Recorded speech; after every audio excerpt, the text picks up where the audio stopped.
Last time, we succeeded on an attack into Federation territory, damaging their operations at Utopia Planitia. This has gained the IKS Koskuri and her crew much honour among the Empire, and we have continued to work alongside Kamen of Klingon intelligence since. This mission sees us undertake a rescue operation for one of our own vessels, with Kamen seemingly supplying us with advice, but also obeying our orders. It's not unusual for a lieutenant commander to be in charge of a vessel, especially in this time of war, but to be granted authority over a higher ranking officer feels like an evaluation is going on. At least that's my headcanon for why a senior member of the KDF is awaiting my orders on occasion. One of the vessels that took part in the raid on Utopia Planitia has gone missing in the Aurith system, in Romulan space. We received a brief burst from the ship's emergency transponder, but then it went silent. If this was a Romulan attack, we may have a new enemy to face in this war. Command has ordered us to go to the last known location of the ship. Once there, we are to find the missing vessel and recover the critical data, if possible. We can see that the Aurith system is in the Rator sector block, which contains the Rator system. So when he says it's near Romulan space, he is not kidding. Rator 3 has become the new home for the Star Empire after the destruction of Hobus, and the base of operations for Sealer's attempt at continuing the Romulan government of old. Meanwhile, the breakaway Republic, which is still forming, has settled on Molri Han, which is much further away from their old territories. Sealer's return to power was following an exile of 2387 to 2403, where she passed out of the Star Empire's territory and headed away towards the Delta-Beta border. When she returned, she did so with new allies from the fringes of the Delta Quadrant, and at an opportune time to seize power. The full breakdown has been covered in earlier episodes of my story series, which I say a lot recently, I've realised, but that is just because the Klingon intro is retreading the same ground as the Starfleet intro and touching on a myriad of the same topics. We have arrived in the Aurith system. The bird of prey may be in orbit, obscured by the planet itself. It may have crashed on the planet or been destroyed here in space. It is time to begin the hunt. Ready to begin a sensor sweep on your command. The Aurith system is dominated by a large hydrogen-helium gas giant, and this smaller planet is Aurith 2, and apparently not a moon of this gas giant, but a planetoid that shares the same orbital path, akin to the planets in the Vulcan system, Tukut and Vulcan, as Aurith 2 is still designated a planet, and an M-class one at that. There is too much radiation from Aurith Prime. It's scrambling the sensor signals. We should narrow down the search area with more intensive scans of key areas. That small ion nebula is a good place to start. The effects of the gas giant's proximity, however, have had long and strong effects on the smaller terrestrial world, and Empire scientists have said that this has led to unusual aberrations in the planet's ecosystem, whatever the hell that means. Maybe they're affected by its gravitational tides or whatever. In real science, two planetoids could share the same orbital path, stabilising for a time if one is caught in the Lagrange points, balanced at the perfect points in the gravity well of the larger body, following it in its trail around the Sun. Such locations are rare because it's likely that in time something will give, and then we'll have a collision. Your officers are skilled, my friend. We now have a detailed scan of the Ion Nebula. There is a cluster of debris behind the larger asteroid. Metallic content is consistent with a ship. That may be what remains of our missing vessel. If so, there could be something left to salvage in the wreckage. There is also a warning attached to this system too, one that says Nausicaan pirates have been known to set up bases in these asteroid fields around the twinned planets. As we arrive at the indicated location of the debris field, we do come across the wreckage of several vessels and an unidentified base on one of the asteroids. I suspect that pirates have been ambushing ships in this system with traps like this for some time now. Crude, but effective. Many a freighter captain came through here trying to avoid inspections, only to meet a cold and brutal end. Well, I can't say I blame freighter captains for chancing this rather than Romulan inspection. Any sign of anything else unusual? Sensors are picking up Romulan and Nausicaan alloys within the debris field, but nothing from a Klingon vessel. I'm reading an interesting radiation anomaly nearby. I think we should investigate it. I agree, and just to be safe, I'm gonna cloak. You do you. The traps Kamen was referring to are stationary missile platforms that begin to unload slow-moving but heavy-hitting ordnance in our direction. We had just managed to stop outside of their range, but then Kamen closed in a little too far and prompted their activation, so I guess now we're destroying these missile platforms. As for that base on the asteroid, well, nothing's pinged our sensors, not even an active scan from it, so I assume it's deserted, despite the power still being operational. If this were not a rescue operation, then I would certainly have liked to have beamed over and have a rummage around. As everything is at the moment, I guess we'll have to do with speculation.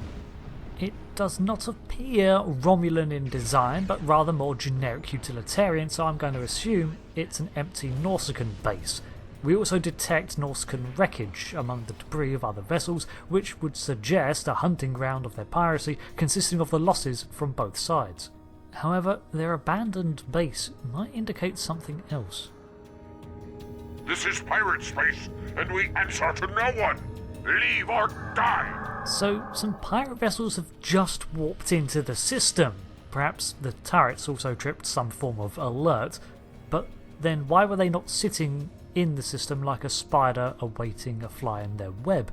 Clearly, the Nausicaans were nearby, and there is enough interference here to make for effective cover. Yet they chose to wait not near their trap, but outside of the system, even possibly abandoning their local base. We also know that the Romulan Star Empire patrols here aren't frequent. Kamen just explained that's expressly why this system is used to evade them, so why are the Nausicaans scared to stay in a system that our records say they have a strong presence in? And for that matter, where is our missing ship?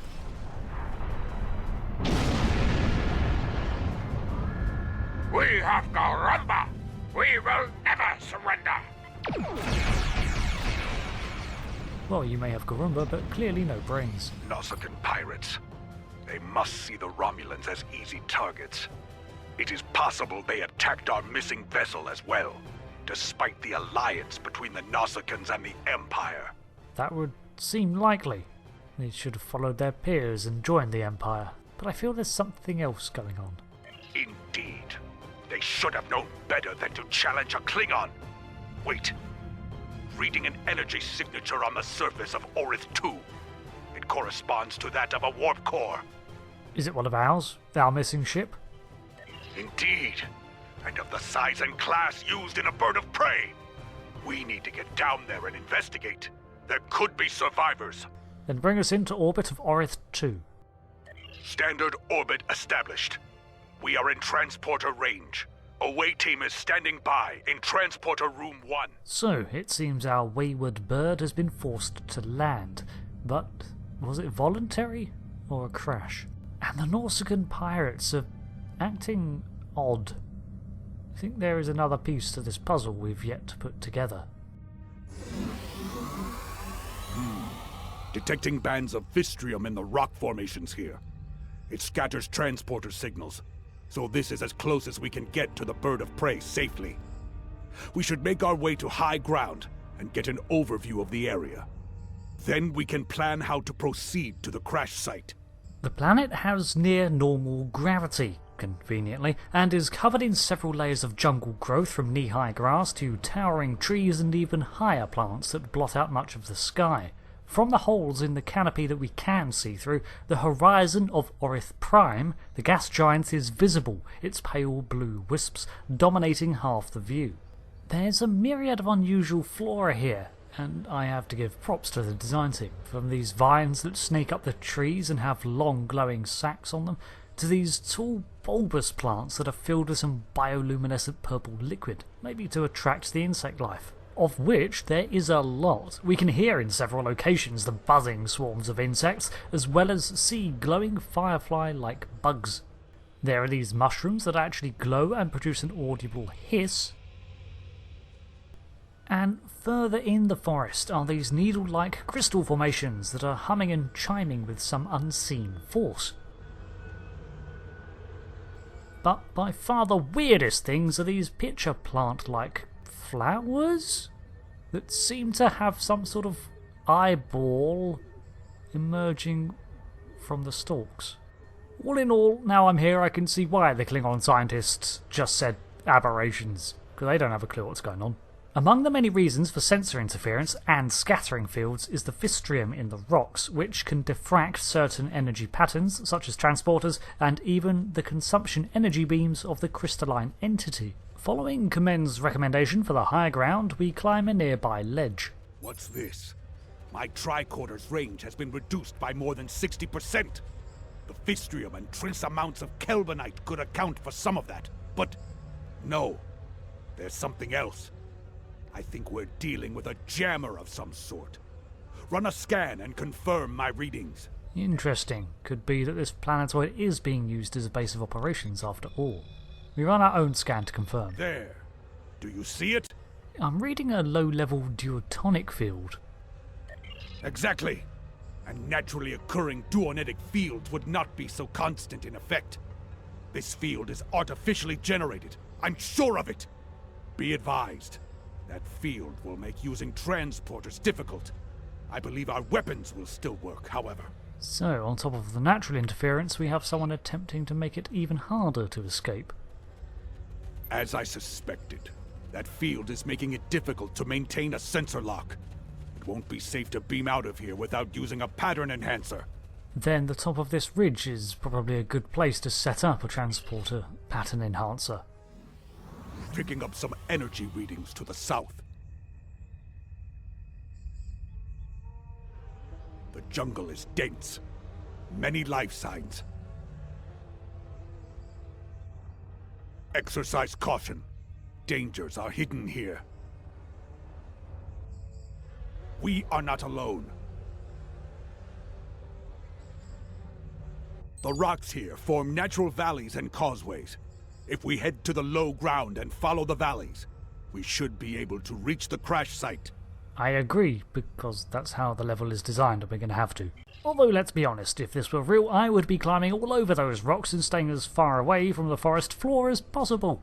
The first choice to make is simply right or left. This ridge juts out, forcing a split in the path, so we can choose a direction to progress down. I really actually like this level design. You don't need to map every part of the jungle, and you can in fact take just an optimal route to avoid as many hazards as you like, but I spend a long time exploring it all around instead. Heading left first, we come to a clearing, and I'm immediately suspicious of those glowing plant orbs, expecting them to explode or something. Turns out I was right to be wary, just not of the plants. Aurithian creepers, which I imagine we just named on the fly, erupt from the ground. Ambush predators, it seems, drawn by our approach. I didn't see any eyes, so I assume they sense our movement. As expected, they are no match for disruptors, and they sink back into the ground once they are defeated. However, they lie in wait at several points on the forest floor, again as if I needed any other reason to want to stick to the rock.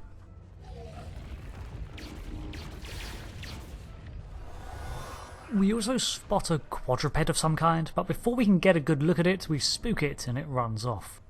This forest is teeming with life, and this combined with the interference is going to make it very difficult to isolate particular life signs down here. So instead we keep our eyes peeled for dangers and senses sharp, like Klingon hunters of old. We should get our weapons ready. Yeah, I feel like we are being watched by something other than the animals.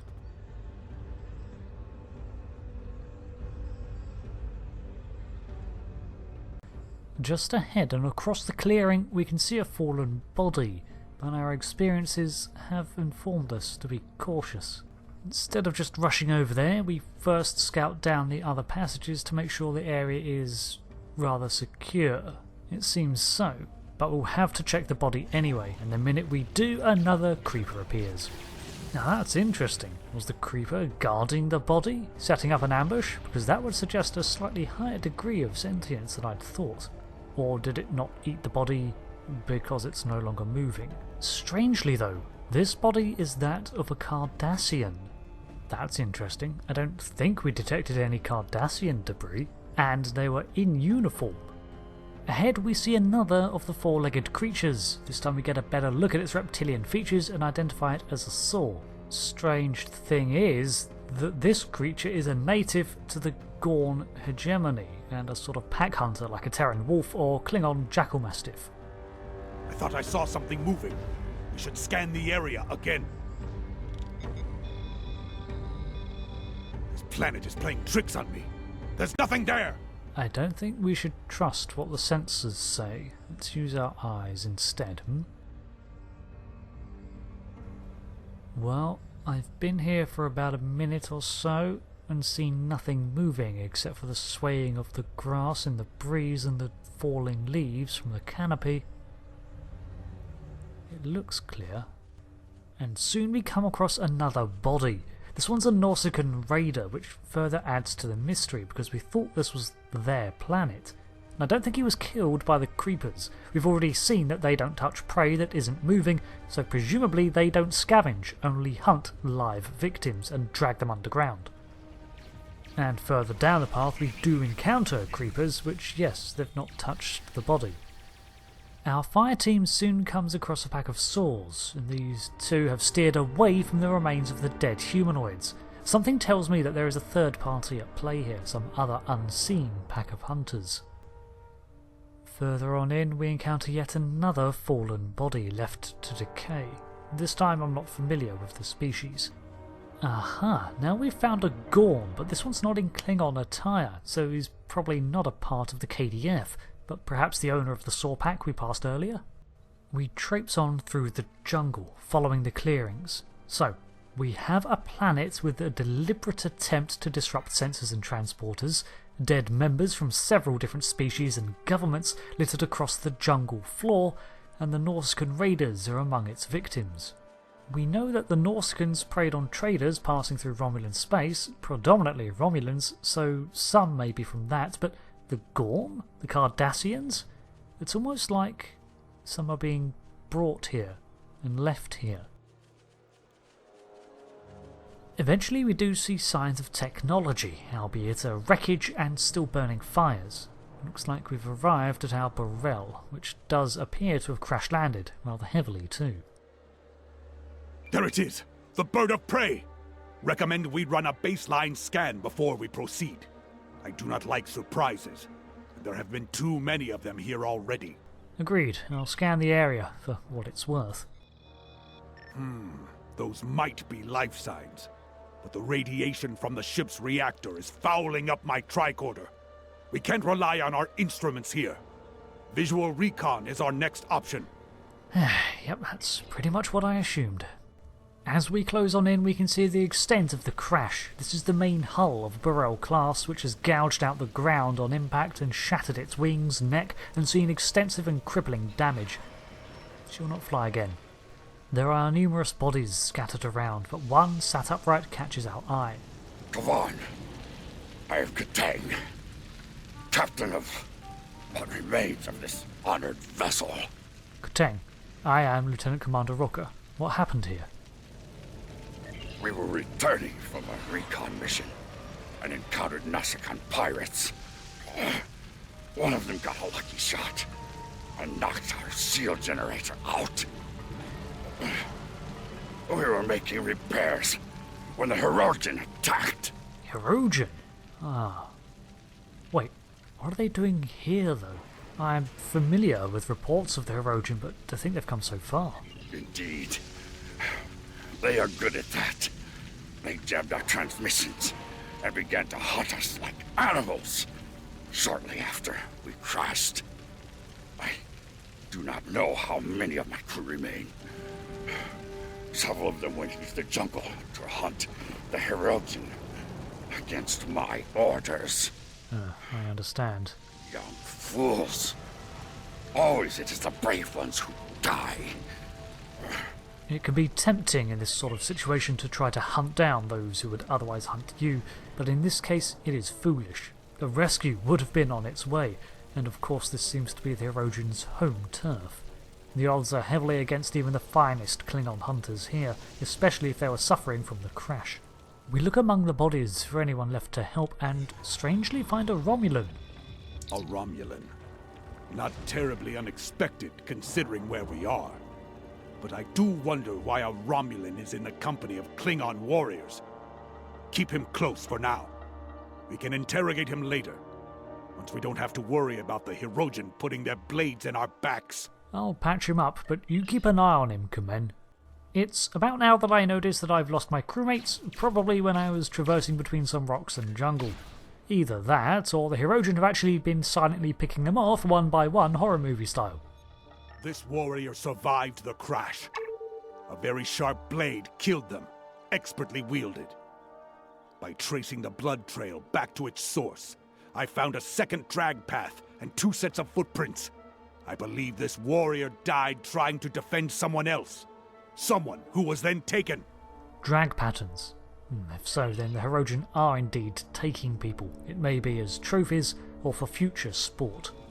I'm detecting electrical burns and plasma damage, along with pieces of shrapnel that could have come from an exploding console. This warrior died with honor.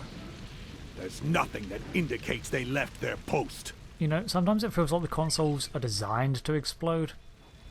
This warrior was killed by blunt force trauma.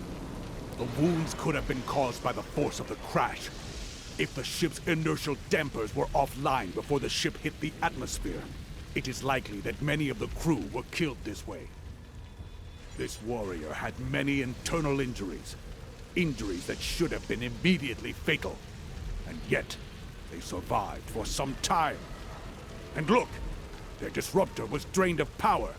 Every shot was fired. They died in battle. I'm detecting level 3 radiation burns and severe heat damage. This warrior must have been very close to a power conduit when it exploded. That's all of them. Let's go talk to Captain Katang. Where is the enemy? I will die as a warrior.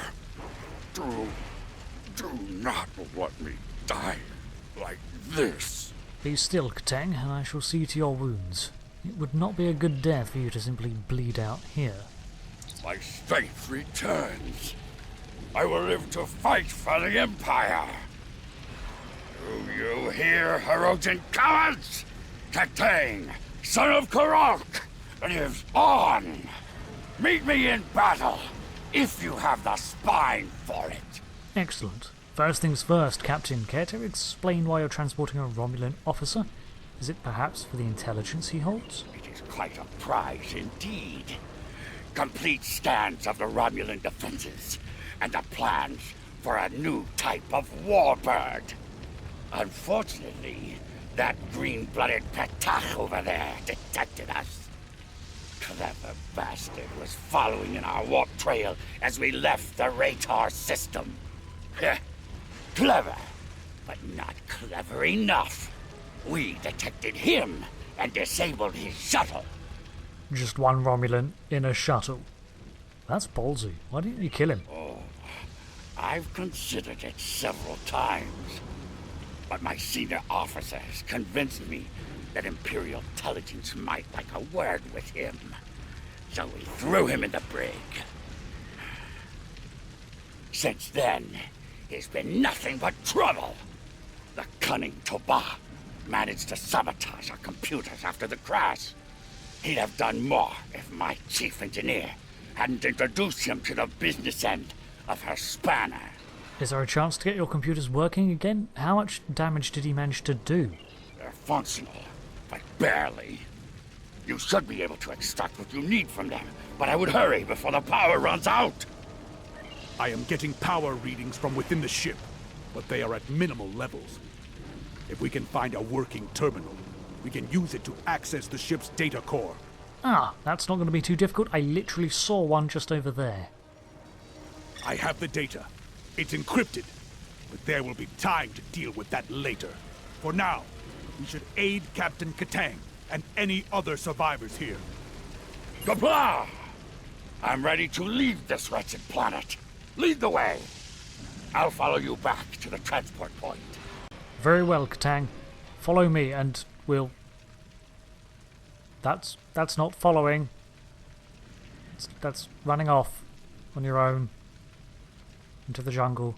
We attempt to contact the Koskari in orbit, but then... Go! That's the batak of a Romulan. Our Romulan prisoner decides to make a break for it. We sprint off in pursuit of him, only for him to have already gained so much ground on us. Then things get worse, as the Hirogen choose this moment to attack, having seen us separate. I edit out one death here because I actually forgot to regroup my team, and me by myself is clearly no match for a fully armed squad of Hirogen hunters. But the skirmish has cost us valuable time, and we've completely lost sight of our Romulan prisoner. Captain Katang must have had a bomb rigged to the warp core. He knew the Hirogen would return. Ah, Katang was back in that direction. Reading Klingon life signs up ahead. More survivors from the crash, most likely. Okay, as harsh as this sounds, we can forget about him right now. We've got the information, and there are more Klingons that need rescuing ahead. Plus, the Romulan might have more to say. And if Katang is lucky, he'll at least get into a fight before he dies. These Hirogen have no honor. If they did, they wouldn't keep warriors caged like animals. Let us free these warriors and send them to the pattern enhancer for evacuation. Once that is done, we can return there ourselves. We can see 5 warriors in containment, ready to be used by the Hirogen with no future for an honourable death, so we set about rescuing them from that life. Where are the Hirogen? I will make them pay for this! I will not die in a cage, but as a warrior of the Empire. Kapla! Honor to you and your house, warrior. You have my thanks. Evacuate, as you wish. Should I see a Hirogen, I may be delayed. Where are the Hirogen? I will make them pay for this! Amid freeing our colleagues, look who comes running back to us. There's that Romulan again. Quick, grab him! The Romulan. Alright, you stay right there. I submit to your will. Among my people, that would make you bound to protect me as you would an honored guest. So, guard me now, if you are truly honorable. A large force of Hirogen are coming this way. I won't survive without your assistance. So you ran off, got scared, and were like, nope, and doubled back. Fine, come with us. It's not clear what he knows about Katang's mission, but we do know that he wanted us to capture him and escape from the Hirogen. The choice is yours. Shall we take him with us, or not? As much as it would be fun to strand him here, we don't know what he's gleaned from us, and he might still have more to give. You won't regret this. If I ever return to my home, I will tell my people that there is at least one officer of the Empire who truly knows the meaning of the word honor. Lead the way. I will follow willingly. Oh no, I doubt you're actually ever going to return to the Empire. Having said that, in this mission, Officer Regen's survivability is optional, and Hirogen immediately decloak next to us and attack, while our Romulan surges in for a fistfight. He immediately gets paralysed by a Hirogen trap and falls to the floor. Well, at least he's out of the line of fire. The Hirogen won't give up the hunt easily. In that, they are almost Klingon. Stay on guard. There may be more traps and ambushes ahead. As we start making our way back to the transporter enhancer in order to beam out, we come to a clearing with a Klingon lying at its centre. Scheming Batak are using me and my crewmates as bait for their traps.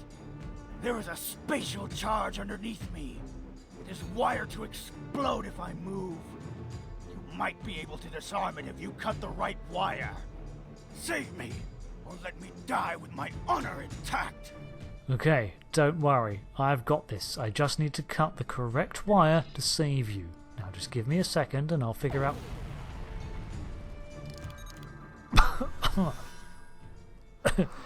Oops.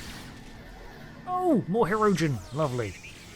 So, in my defence, I didn't realise there was a time limit on that one, and frankly I'd completely forgotten that was a thing. Either I've forgotten it, or it was a new edition. Either way, I don't let that happen again. After every time we free a Klingon, or let them explode into a million chunky bits, Hirogen decloak around us and attack, and we have to fight them off before moving on. I've sent the warrior to the evac site. After freeing several more Klingons from the booby traps, no more fatalities, we arrive at Kateng, awaiting us at the extraction point. There you are. Let us talk of victory. I killed the Hirogen leader in battle, and then caught most of his witless lackeys in the blast. It was glorious. Hale himself could have done no better. The trap you set at the Barrel's wreckage. Although it seems there are still many of them out there. But there is still glory to be had, brave warriors. A second Hirogen Alpha still lives. He has been chasing me through the jungle. Now, we will fight together, side by side, with honor. Death to the Hirogen! Kapla! Kateng retreats uphill and we follow as several waves of Hirogen hunting parties attack us, trying to prevent our escape. So, how did the Hirogen get here? Basically, those allies I mentioned that Sela found from the Delta Quadrant earlier on in the video, well, those were the Hirogen. That was just a prelude. The Alpha is coming. She basically allowed them to set up hunting sites and roam the Alpha and Beta quadrants within Star Empire territory in exchange for supporting her efforts to take over the Empire. He's hiding. Watch for his minions. The Hirogen have been spreading out for centuries since Voyager encountered them in the mid-delta areas, and even since then they've had a further 30 years to expand. So, by 2409, they are common throughout Romulan territory. It has been a day of glory and of honor. Know that you are a friend to me and my house.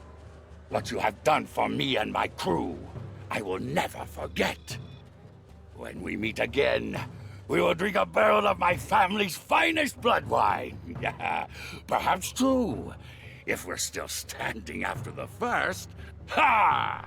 And through it all, your Romulan officer miraculously still survived. Truly? Good. I have so many questions for that miserable Karut. He will wish for the tender mercies of Imperial intelligence when I'm finished with him. I may let them have him. Or perhaps I will drag him by those pointed ears all the way to Rura Penthe. With the Hirogen hunting pack broken and as many Klingons saved as we could manage, we stand in the pattern enhancers and beam back to the Kos Kari. We are cleared for transporter operations and can leave at your command.